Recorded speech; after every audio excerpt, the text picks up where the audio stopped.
খবৰ প্ৰথমটো খবৰ ৰেচন কাৰ্ডৰ হিতাধিকাৰীৰ বাবে ভাল খবৰ সম্পূৰ্ণৰূপে হলনি হ'ব ৰেচন লোৱাৰ প্ৰক্ৰিয়া 1 অক্টোবৰৰ পৰা নতুন পদ্ধতিৰে ল'ব লাগিব ৰেচন কি কৰিব লাগিব হিতাধিকাৰীয়ে ৰেচন সংগ্ৰহ কৰোঁতে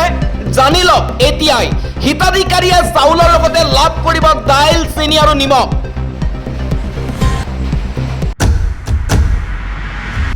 এই মুহূৰ্তত আহি পৰিছে আন এটা গুৰুত্বপূৰ্ণ খবৰ বিজেপিয়ে সঁচা কথা কৈ পাইছে নেকি বিজেপি দলৰ প্ৰতিটো কথাই মিছা আমাৰ মুখ্যমন্ত্ৰীজনৰো মিছা কথাৰ ভঁৰাল আছে গৌৰৱ গগৈৰ পাকিস্তানী লিংক প্ৰমাণ কৰিব পাৰিলেনে মুখ্যমন্ত্ৰীয়ে বিজেপি দল আৰু মুখ্যমন্ত্ৰীক সমালোচনা বিধায়িকা শিৱামণি বৰাৰ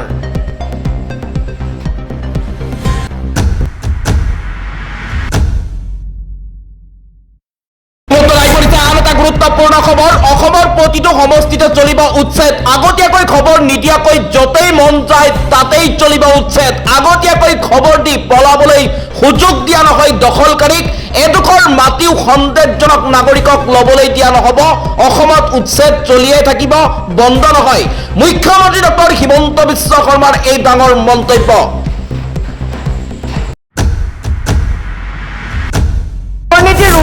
নিযুক্তি দিয়া হল প্ৰথমগৰাকী এআই মন্ত্ৰী এতিয়াৰ পৰা দুৰ্নীতি কৰিলে হ'ব ভয়ংকৰ বিপদ দুৰ্নীতি ৰোধ কৰিবলৈ আহি গ'ল নতুন প্ৰক্ৰিয়া চৰকাৰৰ মন্ত্ৰী পৰিষদত সংযুক্ত হল নতুন মন্ত্ৰী বিভাগ এআই মন্ত্ৰী নিযুক্তি দি বিশ্বৰ প্ৰথমখন দেশ হিচাপে পৰিগণিত হৈছে আলবেনিয়া